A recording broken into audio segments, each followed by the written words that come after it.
So I'm about to trim this little pipe wrench guy. He's part of my Father's Day series. He's 20 bucks. So you could say you saw the trimming happen right here. But anyway, my dad is a carpenter, and that has nothing to do with pipe wrenches. So Adam used to be a plumber. There we go. I don't know. It came in a kit of like a bunch of neat stamps for Father's Day themed type things, and anyway, I thought they were cute, and I bet somebody else might like one.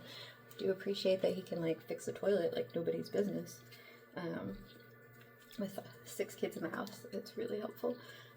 So you can see the edge is kind of sharp and flared out. So what I'm going to do is knock those bits off and just smooth it out a little bit. Actually, I think I'm just going to knock those bits off and that's it. So they're always a little wonky on the rim, so you can kind of see. So what I'm doing is running it along through here to wet it, but it won't be like totally flat, and that's fine. And that's what I use to center it. There we go. There we go. Done. Okay, so give it a little mush so it's not gonna fly off as I go. It'll probably fly off because it does. All right, and then I use this little hook tool just to kind of take off the edge. You can see I have to come. Oh, there we go. I knew it was coming. All right. So once that happens, I'm left-handed, so I have to do it on the back side. Then I have to go manually and take off the edges, which is totally fine. Sometimes even preferable because I can make it really not quite round intentionally. So I've got all that taken away really quickly, actually. And then I'm just gonna smooth it so you don't see like the gouges that I was making there.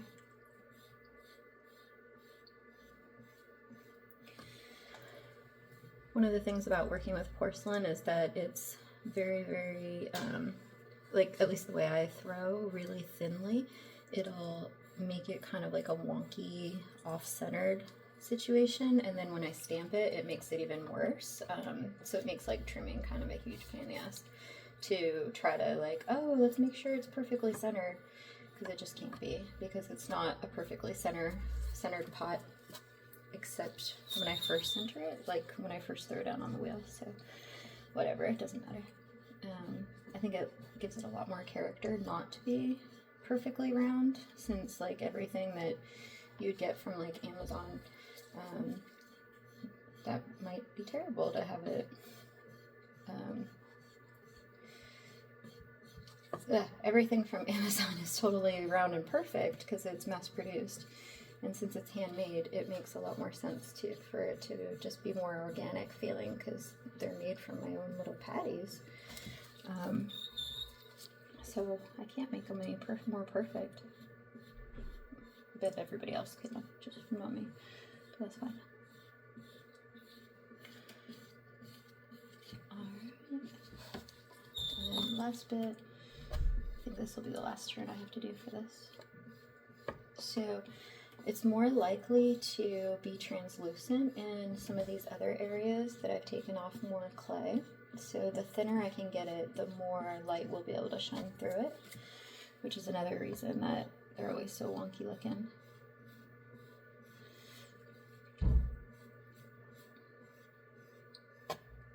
That's because I'm trying so hard to make it so thin. Because if I was using like a stoneware, I would definitely have the walls way thicker, and it would be able to hold its own weight up. So what I'm doing here is just smoothing out the bottom and then running it along the bottom here, just so that when you're holding it in your hand, it doesn't feel sharp. And there it is. All right, and now this is my favorite part.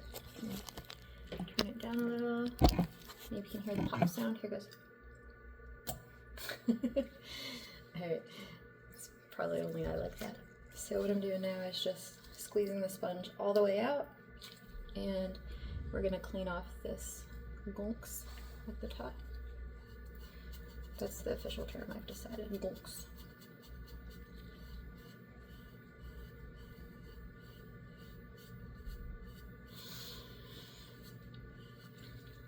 And then clean this guy up.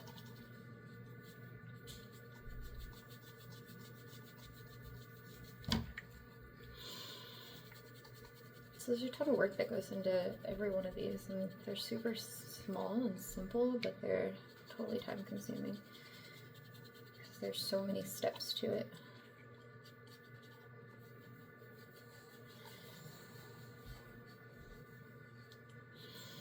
There we go. So super cute, soft looking. Clean that up just a little bit more. All right, and that's that. Have a good one. Ooh, I did it in 6 minutes. That's impressive. Bye.